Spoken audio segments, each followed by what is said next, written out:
wife, girlfriend at the time, in the 90s, worked at a hospital that was built in the 1800s. It'd been converted into palliative care at some point.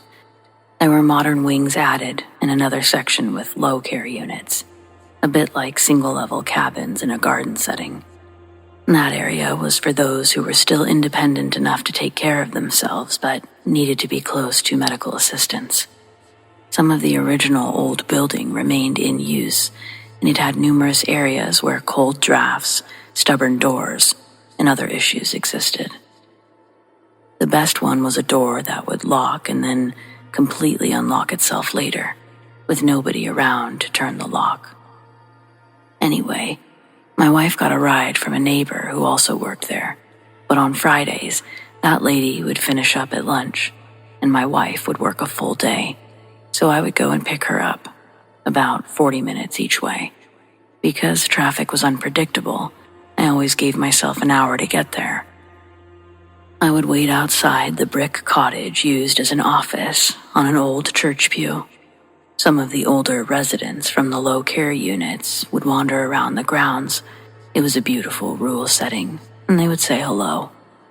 After a few weeks, I came to know Ken. He was in his 80s and lived in low care.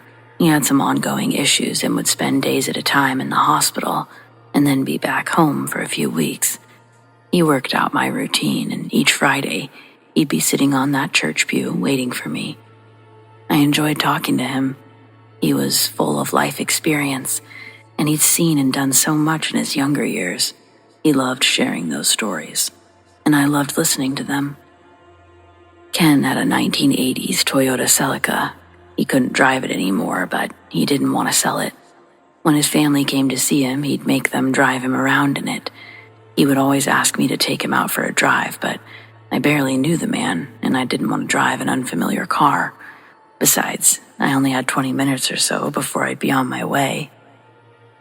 Ken was an avid golf player. He told me how his son came to visit him once a week, confirmed by my wife. He said they'd go out in the Celica. I assumed they were going to golf. Ken would recount how well he did, telling me about plowing the ball into the rough or scoring 3 birdies in a row. He also kept count of the balls that went into the water. Each week was a different story. Some weeks he would be 3 over once his handicap was taken up. Other times he played really well and was 1 under after handicap. I wasn't into golf myself, but my dad and brother played all the time, so I was familiar with it. His stories were always different and so well told. Once the week's golf game highlights were covered, he'd tell me about his time as a young man in the Air Force and World War II stories. He stayed in the Air Force for many years as a mechanic, becoming a team leader and training instructor for new mechanics. Eventually, he became a trade teacher at a technical college and did that for 10 or so years before retiring. He had stories about machining new parts out of whatever they could to make things work. Failures, funny workshop incidents, and then funny student stories from the college period. A whole lot of entertainment for me. I found myself leaving earlier and earlier on Fridays just so I could spend more time with him. Occasionally I'd turn up and he wouldn't be there, but then my wife would tell me that he's in the hospital for a stint. I actually found myself missing our little chats. About 9 months of this and things changed. This particular Friday seemed like we were back to normal. He wasn't in the hospital anymore, and back on the church pew. He recounted the week's golf game. I desperately had to visit the restroom, so I excused myself. When I came back, he was gone. I told my wife, and she said, "Oh, sorry, I forgot to tell you. Ken passed away earlier this week." But I was just there, talking to him, before I went to the toilet. He told me about the golf game. How could that be? Are you sure it's the same Ken? The following week, I noticed his car had moved from the usual spot under the carport to the visitor parking area. In its place was a large 4-wheel drive with a big trailer on the back, partially loaded with furniture and boxes. It made me stop. It seemed like confirmation he was gone, but I was still hoping he was alive and well. After all, I'd been talking to him a week earlier. I walked down to the unit and found his son cleaning out the contents. I introduced myself. He knew about me. Ken told him about our Friday chats. He confirmed his dad had passed the prior Tuesday. I didn't want to upset him, so I kept quiet about how I'd spoken to him the week before, 3 days after he died. But I now had confirmation that it wasn't the human body of Ken sitting on that church pew talking to me. He went on to say that his dad loved an audience, and he hoped he didn't bore me. Quite the opposite, actually. We spoke for a bit about some of the funny stories he'd shared, that from the Air Force, war stories. I told him how impressed I was that Ken was still so sharp that he could recount each week's golf game. He looked puzzled. Golf game, he said? Yes, he would recount in great detail each week's game. He then told me that Ken hadn't played golf in at least 10 years.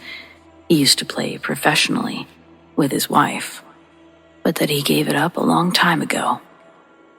I was stunned. His son then explained that he used to pick up Ken each Thursday, go to the cemetery to visit Ken's wife's grave, then onto the cafe for lunch before doing some grocery shopping, topping off the car with fuel, and returning home. A good 4 or 5 hours all up, about how long I would expect him to take for a round of golf. He never once mentioned any of those activities. It amazes me that he could recount so much detail. The golf stories, I guess they had to be past experiences, as the play-by-play detail that he gave, it just couldn't be made up. So anyway, that's my story about Ken.